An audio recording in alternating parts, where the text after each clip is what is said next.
Hello there! My name is Mara from the channel Books Like Whoa, and I am a YouTube channel that is dedicated to books. I am a part of something called Booktube. Basically, we're a bunch of channels that are a bunch of book nerds who talk about books, review them, reading vlogs, recommendation lists, all kinds of things like that. If you have never dipped your toes into the water of Booktube, it is a wonderful place, and there's a lot of different niches on Booktube. It definitely started, which I think is super cool, it started as a bunch of young people making channels about YA books. Since then it has branched out a lot, so you can find people who read sci-fi fantasy, who read sort of just contemporary general fiction, who read classics or romance or mystery, whatever. My channel, I'm kind of known as an omnivore. I read a little bit of everything. I've got a sci-fi reading project going right now. I talk a lot about classics, I talk about romance, and one of the things I am most known for, and the reason that the festival very kindly asked me to make a little video for this year's festivities, is that I am very known for my Agatha Christie content. Agatha Christie is my favorite author, and I absolutely love making videos about her. I've made a lot of kind of where to start with videos for people who are looking to get into her work, which is one of my favorite things about being on Booktube, is having people, I would say a few people a week, telling me that they gave Agatha Christie a try because of my recommendations. That just makes my heart sing. So I make a lot of videos kind of along those lines. But one of the reasons why I am so associated with Agatha Christie here on Booktube is that early in my channel, I started two rereading projects. So one was Project Poirot and one was Mission Marple. And in those, I read and reviewed every single book in the Poirot and Marple canons. And I really was approaching those projects through the lens of sort of social history, because a whole other story, but at some point I thought that I might try to do a PhD using the work of Agatha Christie, since murder mysteries are often sort of a version of a morality play. Kind of talk about the interplay between Christie's work and the evolution of kind of popular morality in British life, but just because her work spans such a huge chunk and very transformational period of British history. So that's kind of the lens that through which I engaged that project, was talking about, okay, how does Christie talk about goodness, badness, right, wrong, what is socially and not socially acceptable over the course of the books, as well as my own impressions, etc. So because that's something that I'm pretty well known for here on Booktube, the festival very kindly suggested that maybe I could pop in and, having done these big rereading projects, sort of say what my personal favorite and least favorite of the recurring detective books are. I recently, as in just a couple of days ago,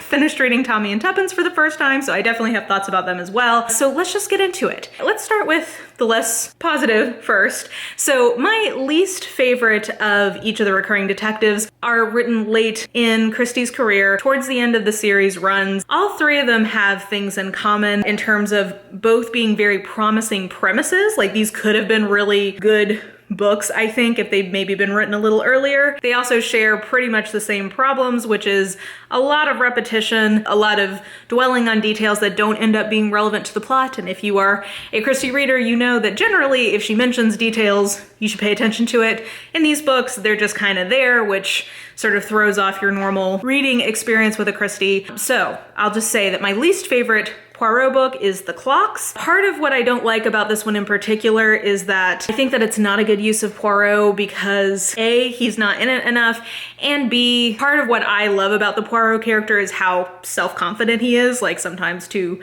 an unreasonable degree. I love that about him, and while I think thematically it might be interesting to think of, you know, as Poirot ages, him losing some of that and that being an interesting development in the character, overall I just don't think this is a good use of Poirot, and while it's a cool premise, just doesn't really stick the landing for me. For Marple, my least favorite is definitely Nemesis. Now, I actually think of the three that we're talking about in terms of least favorite, this is probably the best written of them, but I do think that it is a little meandering, and frankly, I think that the discussion of sexual assault in this book just has not aged well and does not read well to contemporary sensibilities.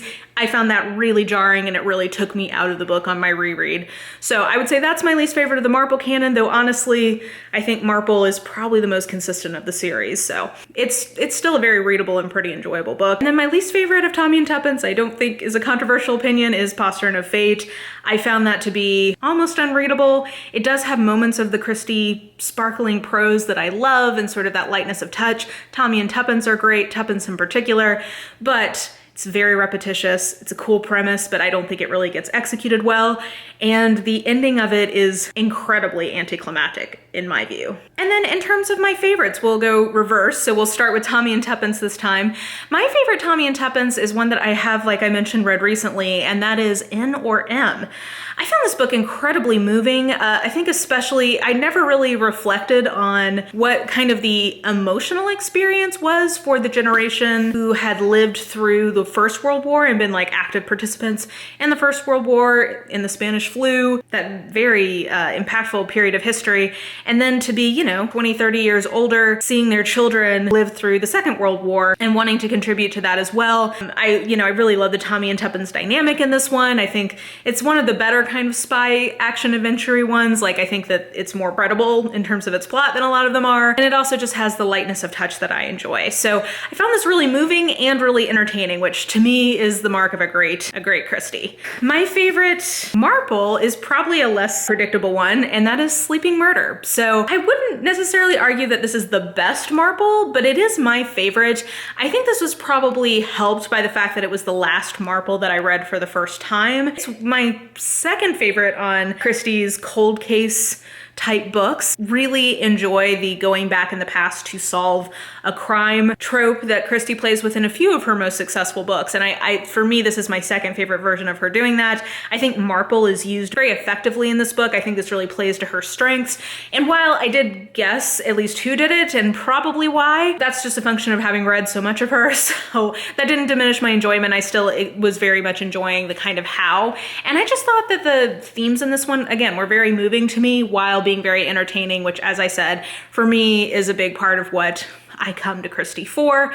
So Sleeping Murder, I would say, is my favorite Marple. And then my favorite Poirot and my all-time favorite Christie, and I guess my favorite cold case Christie, because I just realized this does have a very strong element of cold case to it, is The Cards on the Table. This book, I think sentimentally probably I enjoy because it was the first Christie audiobook I ever tried, and Hugh Fraser is a legend. And it was also one that I listened to when I was moving from university to Washington, D.C. after I graduated. So I was moving to the big city for my first job. And so sentimentally, I associate it with that. I love the cold case bits of this. I am also somebody who loves Christie short stories. And to me, this is almost like we get short stories integrated into an overall novel in a really fun way. I think that the fact that this is so focused on, to me, what Poirot does best, which is kind of being able to figure out what kind of a person someone is and therefore work from there using his little gray cells to find the relevant clues that support his hypothesis. I think that this is one of the best examples of that. So the characters in this one are great. We also get Ariadne Oliver for the first time in this, which, love that. All around, this is my favorite Poirot and my favorite Christie. So I have to go with Cards on the Table. So I think that will do it for me. I really appreciate Festival allowing me to just share my love of Christie. And I would tell everyone, I know that this is a weird year with the plague, and hopefully everyone will be able to be again in person next year, but there is a huge online bookish community that I have thoroughly enjoyed being a part of.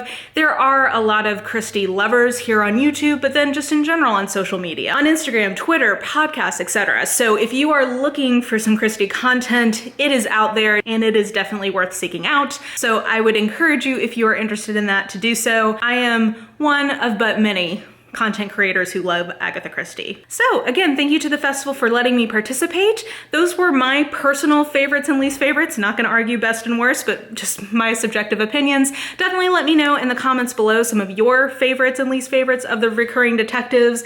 This is something I know people feel really passionately about. I know from my comments that people feel very passionately about this. So feel free to leave your thoughts below. Thank you again, and I hope everybody is having a wonderful time enjoying all of the presentations.